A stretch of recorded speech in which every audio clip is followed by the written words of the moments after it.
Okay, well, we're here with Will and Fitrition at Crunch Fitness, and we're just gonna talk to him about his business and a little bit about your background. Tell us about your background. Oh gosh. Let me see. I had my first training certificate when I was 13 years old, so I've been training people for over 40 years, from professional athletes to young kids, and so yeah, been a long time. Multiple over 5 certifications, master fitness in the military, so a lot of experience. Yes, lots of experience. Yeah. And actually, I used to train with Will too, so I better get back to it. After watching the class, I'm definitely inspired. Good. So yeah, so tell us about what is your thing that differentiates you?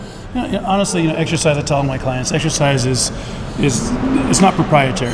You just need to make sure that you're moving. The nice thing about our classes, we change them every day.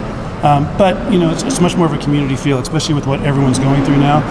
And then we have to also make sure that we're really pushing and letting them know about how important nutrition is to your program. So they can come here and they can work as hard as they want, but if they're not following up with their nutrition program, they're not going to see the results they feel. Yeah. But especially just, I think, right now with what the world's going through, people are just enjoying being around other people, getting moving, and also I think we know now that our health is much more of a priority. We're taking things a little bit more seriously than we did before the pandemic hit. Yes, great. That's great. And tell us what's changed for you since the pandemic happened. About everything. So our class size is about a third of what it used to be. As you see in the video, our stations, we actually space our stations out about 12 feet per station. Everyone's wearing a mask. After every exercise, we spray down the stations and we move. But it's nice because we've adjusted and we've changed, and I think in a weird way, some of the classes are even better because it allows us to do more things with smaller class sizes, and so we can be a little bit more functional and that type of thing. Great. And so where can people find you, Will? Do you have social media and stuff? Yeah. So you can go to Fitrition, either fitritiondenver.com, or find us on Facebook, on our Fitrition page on Facebook, on social media. Perfect. Well, thanks so much for joining us, and we'll be sure to... Thanks for coming out. Hopefully we'll see you in class next time instead of filming class. Definitely. All right, thank you. Good to see you. Thanks.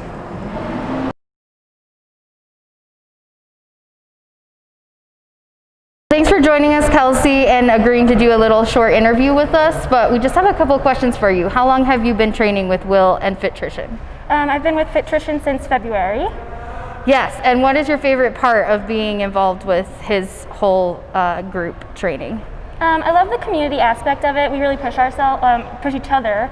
I work out a lot harder in this class than I ever did on my own. I was always active before, but coming here, it really kicks my butt. Yeah, that's good. That's great. Well, thanks so much for giving us those little tidbits, and enjoy the rest of your day. I appreciate it. You too. Thank you. Danielle is here with Will and Fitrition at Crunch Fitness, and we're just going to ask her a couple of questions. How long have you been with Will and Fitrition? I've been with Will and Fitrition since February, very consistently, about 6 times a week. So awesome. Yeah. And what's your favorite part of the classes?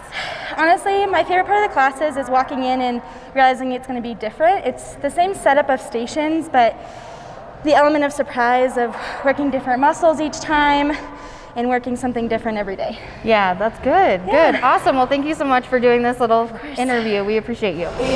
Make sure you look for Will Fitrition on Facebook or Instagram and reach out to him if you want more information about rates. So definitely check in with him. As the holidays approach, we're all looking for ways to be better about weight management. I know I'm in that group as well. So thanks so much for tuning in, and make sure you stay tuned for more entrepreneurs.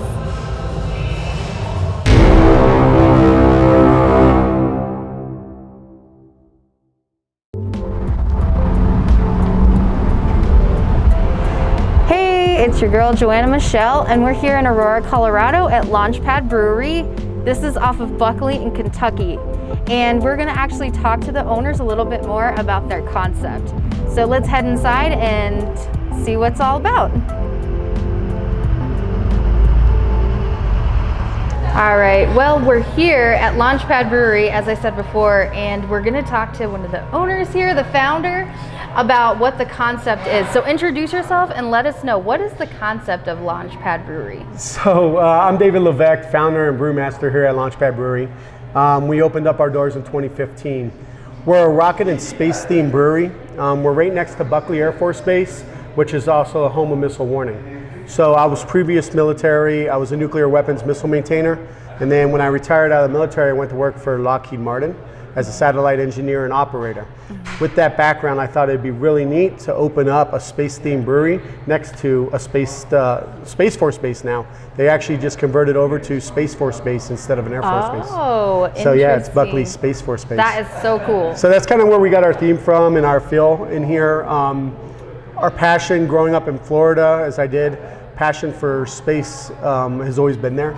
With the the launches out of Cape Canaveral all the time, the space program, everything like that. So it kind of fit. It felt good. It felt right. So it's easy to open a business and stick with a theme when you're passionate about it. Yeah. And space and missiles are kind of passionate about. So that's awesome. Well, thanks so much about telling us about the theme and everything in here. Yeah. Because as soon as I walked in, it was like bam, like right in your face. Yes, everything, the spaceships and all of the troops memorabilia and things like that. So that's much appreciated. I come from a military background too, Air Force, Navy, Army, you name it. So it's comfort zone for me. I like it. I like the feel. So definitely thank you for that. And the other thing that we like to talk to our entrepreneurs about on this show is kind of how COVID has changed your business. We talked a little bit about it informally, but I wonder if you can tell our viewers what they can expect when they come here. You and I are distancing right now, but I know that there's specific mandates in place per state and per city. So tell us a little bit more about how business has changed. Yeah, so one of the things we had to do was obviously social distance. Being a brewery, we're not used to social distancing. You think about like over in Germany and having the long tables and everybody sitting together and just having a party and, oh, there's 2 open seats. Let me jump in with you. Let's do this and that. The way COVID has been is now we have to social distance. Also, we have to adhere to state guidelines of 50% capacity.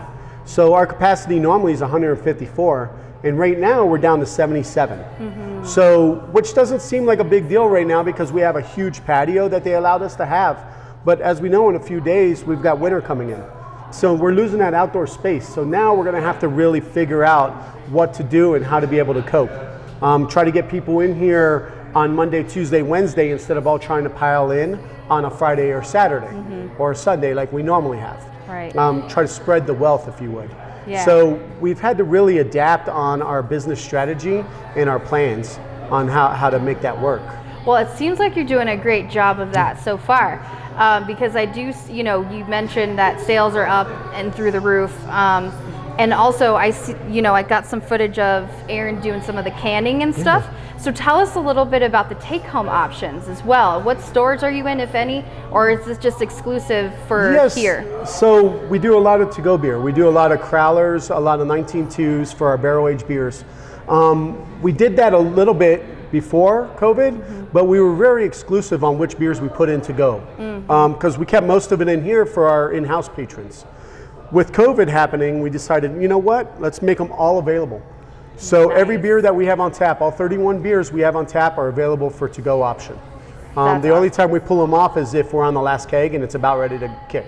Yeah. But other than that, we just hit that. We're not in a lot of grocery stores or liquor stores right now because we can everything by hand.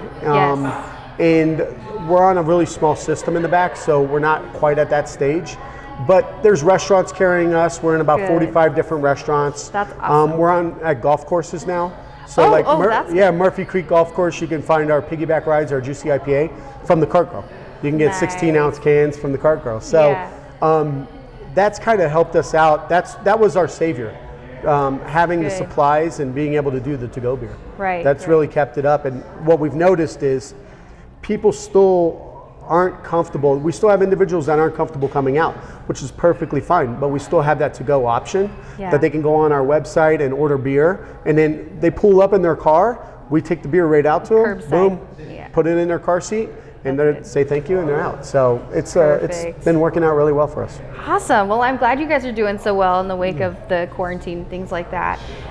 So we'll be sure to link all of your information in the description of this episode.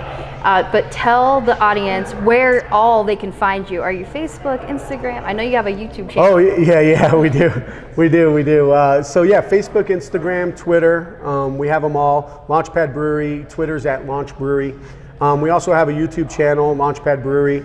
We do a weekly liftoff, let everybody know on Monday morning what beers are coming out, what beers are being brewed, what fun events we have going on that week. We found that social media is really helping individuals figure out where they want to go and when. Yeah. Because of restrictions, like I said earlier, as a brewery owner, I never thought I would have a hostess or someone at the front telling people, sorry, we're on a wait. Yeah. That's very strange for us. So knowing those things, those events in advance, it's just easier for people to decide what they want to do. Right, right. And we're going to look at a couple of your top choice beers here that we were talking about. Well, really, my choice beers, because you were gracious enough to pick a selection for my taste and what I preferred. But also with all of these wonderful, fabulous beers, and you have 31 on tap right now, you do have a food component. So I want to make sure people know about that. Can you tell us more? Yeah, so daily we have a different food truck. We post our food truck schedule on our social media page. Really easy to get to it and then check it out, see what's coming out. But different food trucks, 7 days a week. Nice. What that does is it allows people also, not only do we have 31 beers, but now, I would like Hawaiian cuisine. Yeah. Some Polynesian food, or I would like Mexican food, or I would like fish and chips, or whatever food truck. Yeah, it's changing. So it always changes every day. And once again, being said, we were able to have a new patio out front.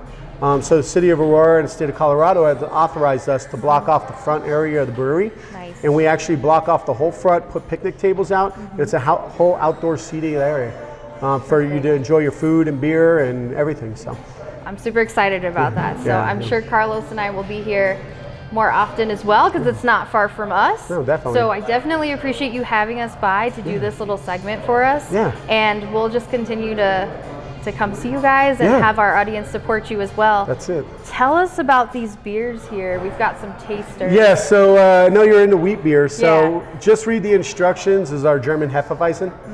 So you're going to get notes of banana and clove on that. The yeast strain we use for that is very banana-y and clove.